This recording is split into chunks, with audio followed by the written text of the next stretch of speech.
The grief in her eyes was sharp enough to cut glass, an armor she wore well. But when she let that gaze linger too long on the city's most dangerous man, she didn't realize the price of defiance was total, terrifying possession. The city was a glass coffin tonight, glittering but empty. Elisa stood by the floor-to-ceiling windows of the Grand Zenith Hotel ballroom, nursing a champagne flute, which was exactly what she told herself she was doing, instead of mourning the anniversary of her father's death.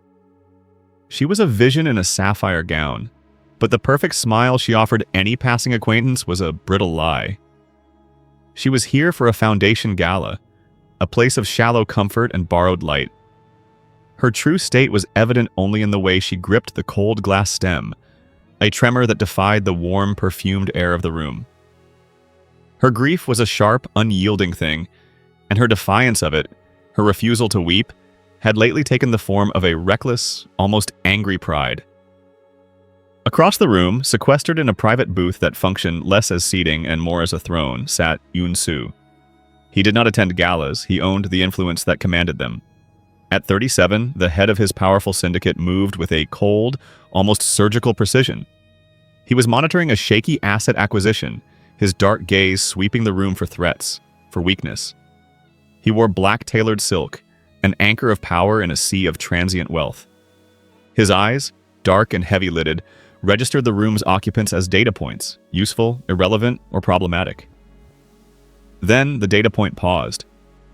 Elisa had been observing the room, letting her gaze slide over the faces, seeking a distraction from the crushing emptiness inside her. She didn't know who Eun-Soo was, only that he was different, isolated. Unlike the others, his stillness was not relaxation, but coiled intent. It wasn't attraction that held her, but a dark, dangerous recognition, the raw, unmasked loneliness of a soul locked away by its own immense burdens. She held his gaze for a heartbeat too long, then another, a silent, reckless challenge to his cold authority. Eun-Soo felt the impact like a physical blow. Her eyes, dark, intelligent, and fiercely unhappy, didn't flinch. They weren't admiring him, they were seeing him, stripping away the power and the silk, looking directly into the vault he kept hidden. The audacity was dizzying. In his world, no one looked at him like that unless they wanted something or feared him. She did neither. He slowly raised a hand, making a minute gesture to his head of personnel stationed near the entrance. His voice, when it left his lips, was low, rough, and absolute. "Take her to my private hotel." If you were Elisa, seeing that man's terrifying power yet feeling a strange connection, would you have held his gaze for too long or immediately looked away? Comment below and tell us what you would do. The signal was discreet, a feather-light brush of Eun-Soo's fingers against his temple. The effect, however, was instantaneous and catastrophic for Elisa. A man, thick-set and immaculate in a suit that cost more than her car, materialized beside her. His face was a study in polite emptiness. "Miss," he murmured, his voice too gentle for the steel in his eyes. "Mr. Eun-Soo requests your presence, immediately." The fear hit Elisa, cold and paralyzing. But her defiant pride, the armor she had chosen, held fast. She didn't drop the champagne flute. She set it down, slowly, precisely, on a passing tray, refusing to let her hand tremble. "I'm afraid I don't know any Mr. Eun-Soo," she said, her voice smooth, sounding utterly bored. It was a spectacular lie. She knew exactly who he was now, danger personified, and she had just walked straight into his snare. The man didn't change expression. "He is the man you were observing in the private booth, and you will find that his requests are generally mandates. I suggest we walk out the private entrance now without drawing further attention." He didn't grab her. Instead, he simply placed his hand gently on the small of her back. The touch was non-threatening, but the pressure was heavy, immediate, and utterly inescapable. It was the physical embodiment of Eun-Soo's command. "You have been seen, and now you belong to the observer." As they moved toward a side door, slicing through the chattering crowd, Elisa felt the reality of her reckless act land like a bomb. She had been so consumed by her own pain, so willing to defy the world, that she hadn't anticipated the world defying back with such devastating force.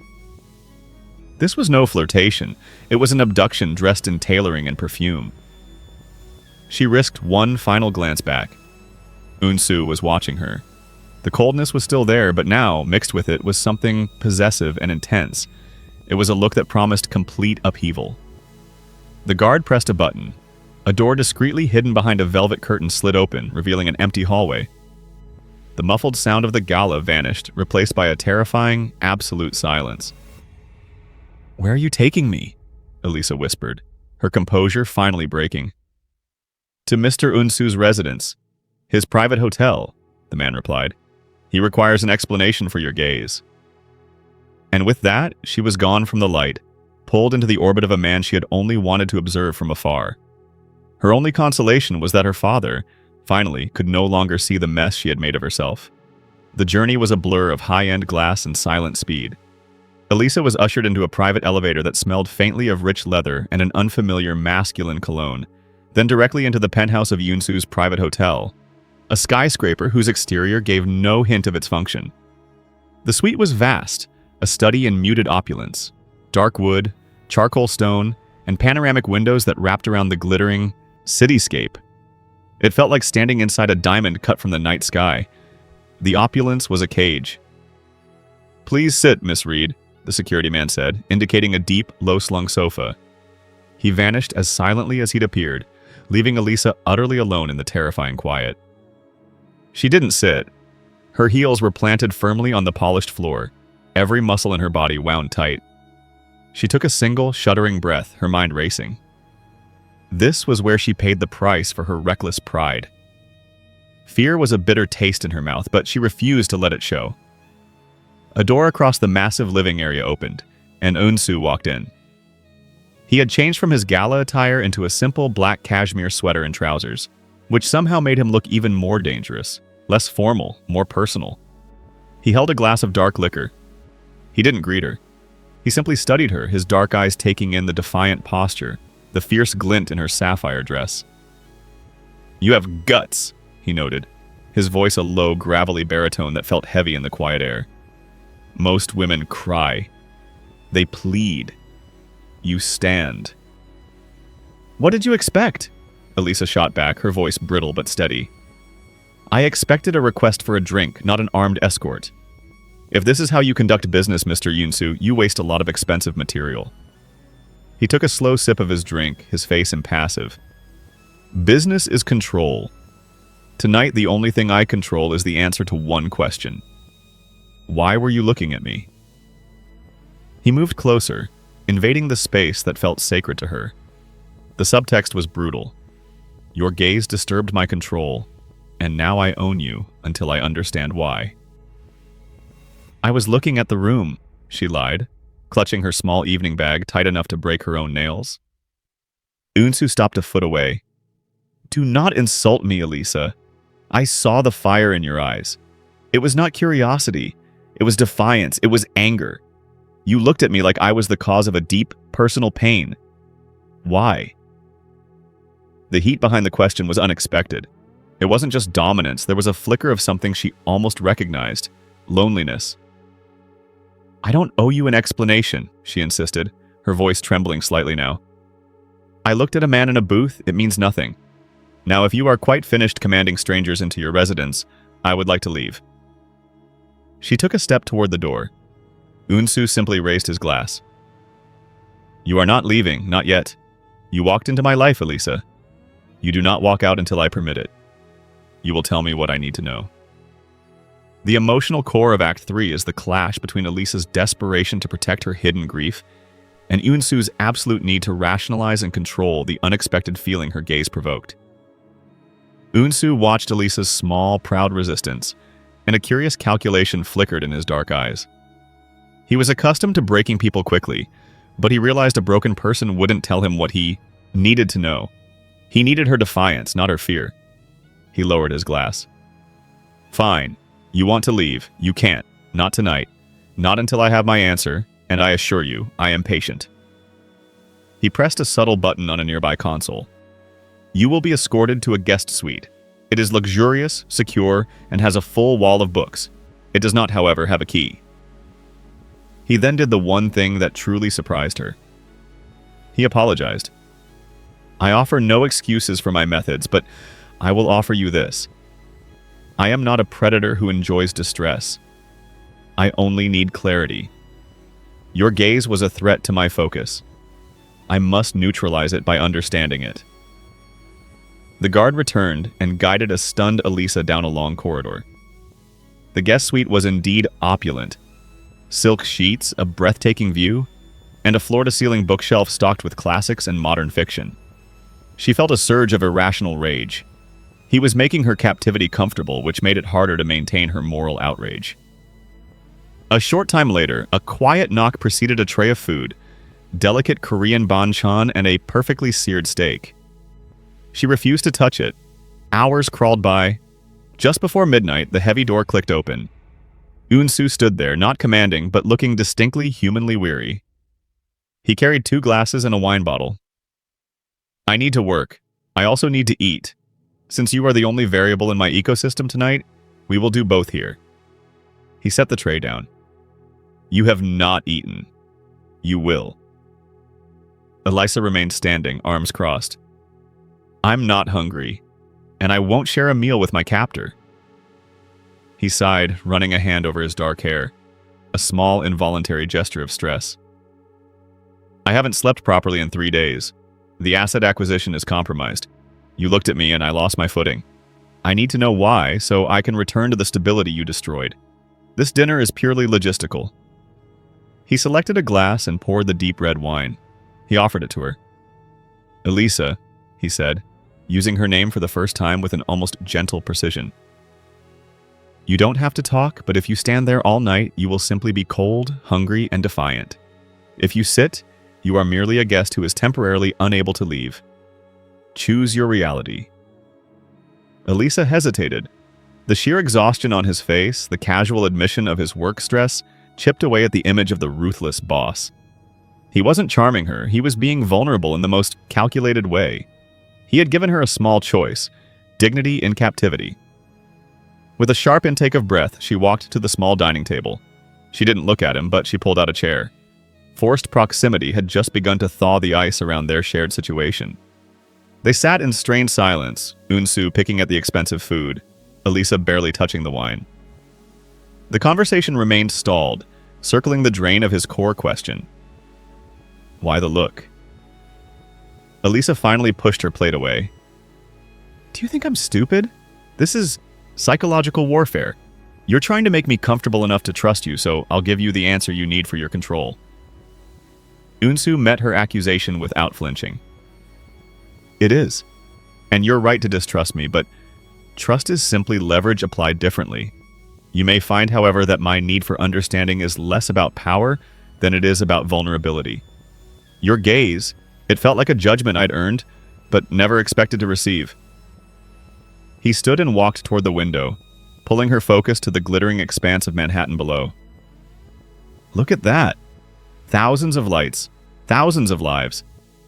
Everyone believes they control their own destiny. They're wrong. Most of those lights are flickering based on decisions made in rooms like this or by men like me. Elisa didn't look at the city. Instead, her eyes caught a small detail on a mahogany side table, a heavy, silver-framed sketch. It was not a photograph, but a highly skilled charcoal drawing of a harbor city's skyline, dominated by the spires of an old church and the silhouette of a defunct factory. A suffocating wave of memory hit her. She recognized it instantly. Charleston, South Carolina, the city she had fled after her father died. The city where her dream of restoring historic architecture had collapsed under the weight of debt and grief. The drawing was an exact replica of the view from her father's old shipyard office. Her controlled composure evaporated. Her breath hitched, ragged and painful. That city, she whispered, her voice raw, betraying the pain she had guarded fiercely for 2 days. I know that city. That view. It was the last thing my father ever saw before the debt finally broke him. She hadn't meant to share that truth. It was a slip, a painful clue to her past. Eun-Soo turned, his body language shifting instantly from cold commander to something akin to guarded concern. He looked at the sketch, then back at her face, now stripped bare by grief. He didn't ask how she knew the view. That sketch was made for me, he admitted quietly. I bought that entire district 3 years ago. The shipyard, the factory, the church, the assets of a ruined family business. Legacy is a crushing weight, Elisa. You inherit not just wealth, but debts, enemies, and failures. I didn't know the man whose business I absorbed, but I knew his loss would become my responsibility. In that moment, the powerful boss and the captive woman were equalized. They were both children burdened by the legacy of their fathers. Their connection, initially forged by reckless pride, now strengthened under the weight of shared, hidden pain.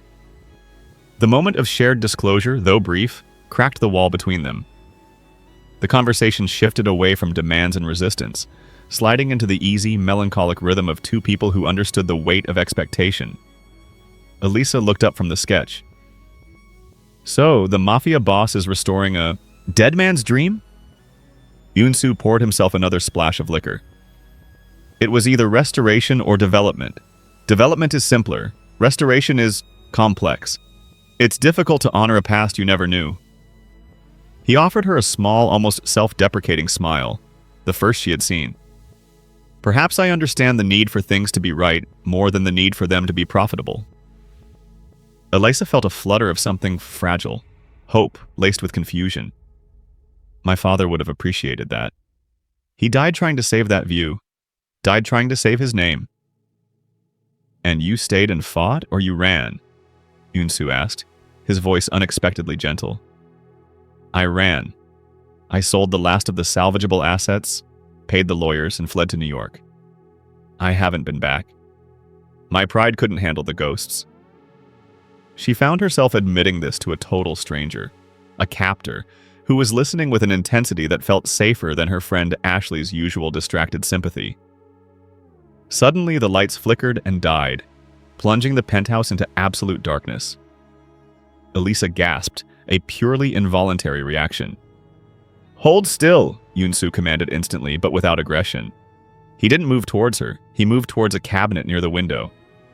A faint click, and a single heavy brass lamp flared to life, casting dramatic shadows. Backup generator, he explained. Standard procedure. In the golden, intimate glow of the lamp, the suite seemed smaller, less intimidating.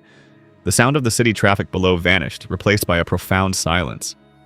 Elisa laughed, a sudden, rusty sound that surprised even herself. Of course, you have a contingency for darkness. In my life, the darkness is rarely external, Eun-Soo murmured, sitting back down, his expression softened by the lamplight. It's the unexpected variables that are the most dangerous, like a defiant gaze. He looked directly at her. I will not let you leave hungry, and I will not let you leave terrified. That is a point of honor. I may have control, but you have dignity. I need you to know that the man who took you is also the man who ensures your safety. He pushed a small dessert plate towards her, perfectly arranged fruit and chocolate. Eat. And tell me what your dream was for that shipyard. We have time. Under the cover of that unexpected power outage and shared vulnerability, Elisa began to talk about architecture, about history, about her father's vision. For the first time since their terrifying encounter, the heavy, demanding air lifted. It felt, briefly and dangerously, like peace. The fragile peace lasted until dawn. As the first silver light crept over Manhattan, slicing through the massive windows, the emergency generator hummed to silence and the suite's main power returned. With the light, the darkness of Eun-Soo's real world crashed back in. A specialized phone on the desk near Eun-Soo's chair began to ring, a sharp, insistent, low tone. He answered it instantly, his entire demeanor changing. The weary, conversational man vanished, replaced by the cold, surgical boss who had commanded her capture. Elisa watched from the dining table as Eun-Soo's face hardened into granite. He was speaking Korean, fast and clipped. She couldn't understand the words, but the tone was universally clear. Ruthless consequence. He listened for a long moment, then slammed his hand, not onto the desk, but onto the polished stone adjacent to it, the sound dull and heavy. 정말? He hissed. Then you tell them the price of compromise is total. Pull the assets, move them to the holding company in Macau, and ensure that every piece of their inventory is seized by midnight. They chose to cross the line. Let them face the cost. I will not have my name associated with weakness. He hung up, the silence after the command absolute. Elisa's blood ran cold. The kindness, the shared vulnerability over the drawing, the quiet dinner, it all felt like a sophisticated lie. She was looking at a man who ordered the financial annihilation of others with the same casualness he had ordered her a glass of wine. "Eun-Soo?" she managed, her voice trembling violently. He turned, the darkness in his eyes profound. He looked at her, then away, already mentally separating his two worlds. "That was business. Irrelevant to you." "Irrelevant? You just ruined someone. You just condemned an entire operation." Her grief-fueled recklessness returned, but this time it was pure terror. "My father lost everything because of men like you. Men who saw names and businesses only as assets to be seized. This isn't understanding, Eun-Soo. This is tyranny." The use of the word tyranny struck him hard. He took a predatory step toward her. "I told you, I have rules. I don't hurt innocents. I only punish those who betray my trust and threaten my structure. This is how the world works, Elisa. You saw me. You chose to stay and talk to me. Don't pretend you didn't know who I was." "I didn't know your words were this cheap," she cried, tears finally stinging her eyes. "I thought I saw a lonely man, but I only saw a monster who buys people in places like objects." The bond was shattered. The harsh words hung between them, poisoning the air. Driven by sheer panic and the echoing trauma of her father's financial ruin, Elisa didn't think. She bolted. She ran, not for the main elevator, but for a smaller service door she had noticed near the kitchen, fueled by the conviction that she had been utterly foolish to trust the darkness. The shattered peace was now chaos, and her only thought was escape. Elisa burst through the service door and found herself in a stark utilitarian stairwell, a brutal contrast to the penthouse luxury. She scrambled down 3 flights, fueled purely by adrenaline and the visceral need to escape the man who could, in a single phone call, extinguish someone's livelihood. She didn't get far. On the 4th floor, she slammed directly into the massive, silent figure of the security man who had escorted her up. He didn't grab her, he simply blocked the path, a wall of polite finality. "Miss Reed," he said, his voice quiet. "You cannot leave this way. It is a security risk." Eun-Soo's voice sliced down the stairwell from above. "Let her go." Elisa froze. The guard paused, confused, then stepped aside. "Sir?" "I said let her go. Now." The command was cold, final, and aimed not at the guard, but at himself. Eun-Soo appeared on the landing above. He didn't look angry, he looked devastatingly defeated. He met Elisa's eyes, not with the possessive fire of Act 2, but with a raw, agonizing clarity. "Go, Elisa. You called me a monster. You think I am ruined. Then go. I will arrange safe transport back to the Grand Zenith, or wherever you wish to go." He paused, the words costing him immense effort. "I will not hold a frightened woman captive, even if she is the only person who has ever looked at me and meant it." He turned and walked back up to the silent, expensive prison of his penthouse, leaving the stairwell door ajar. Elisa was free. The moment she had risked everything for was hers. She stumbled down the rest of the stairs and out a service entrance, finding herself on a busy Manhattan side street as the morning commuters rushed past. She hailed a cab and gave her apartment address. Inside the rattling vehicle, the adrenaline drained away, leaving a void. She was safe, she was free, and she was utterly miserable. She thought about the cold, harsh command she had heard and the terrifying power it represented. But then she remembered the genuine loneliness in his eyes over the Charleston sketch, the shared laughter in the candlelight, and the quiet admission that he needed her focus back to regain his own stability. He had given up his control, his most sacred asset, to honor her fear. Her rejection hadn't been about him. It had been an instinctive relapse into the trauma of her past. She had seen a ghost, her father's ruin, and panicked, running from the very connection that had helped her talk about it for the first time. Sitting alone, surrounded by the rush of the uncaring city, Elisa realized a profound truth.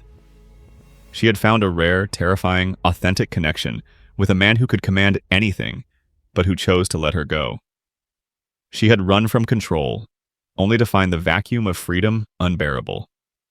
Did she have the courage to return to the man she had called a monster and apologize not with words but with a renewed gaze? Elisa is now free but realizes she has to go back. If you were in her place, what single act would you choose to show Eun-Soo that you truly trust him? Leave your act of trust in the comments below. Elisa spent 2 hours in the cab, circling the block where the Grand Zenith stood. She had the security guard's card with Eun-Soo's private hotel address, the Gilded Cage address. Clutching the card, she made her choice. It wasn't about avoiding ruin, it was about choosing a connection, however terrifying, over a safe, lonely emptiness. She paid the driver and walked back toward the private hotel entrance, her sapphire gown wrinkled, her composure gone. She didn't use the secure entrance. She walked straight to the front door she had been escorted through, the door that required her to ring the bell and be admitted. It was a symbolic act of surrender and choice. The same silent security man opened the door. He didn't look surprised. "I believe Mr. Eun-Soo is waiting," he said, and led her back through the maze of hallways. Eun-Soo was standing exactly where she had left him, by the floor-to-ceiling window, looking out at the city. He turned when she entered, his face etched with genuine weariness and a flicker of something she dared to call relief. She didn't apologize for running. She walked directly to him, her eyes holding the same fierce, unwavering gaze that had captivated him in the ballroom, but this time it was saturated not with defiance, but with honesty. "I ran because my father's ghost whispered in my ear that men with this much power always cause ruin," she stated, her voice trembling slightly. "I saw what happened to him and I panicked. My fear was about my past, not your present." She reached out and placed her hand, palm up, in the space between them. "I'm not afraid of the consequences of your business, Eun-Soo. I'm only afraid of losing the unexpected connection we made in that darkness. I saw the man who needs to be seen. If I stay, it is as an equal, as someone who accepts your world, but who will never be silenced by it." Eun-Soo looked down at her open hand, a gesture of vulnerability he rarely saw, much less received. He didn't hesitate.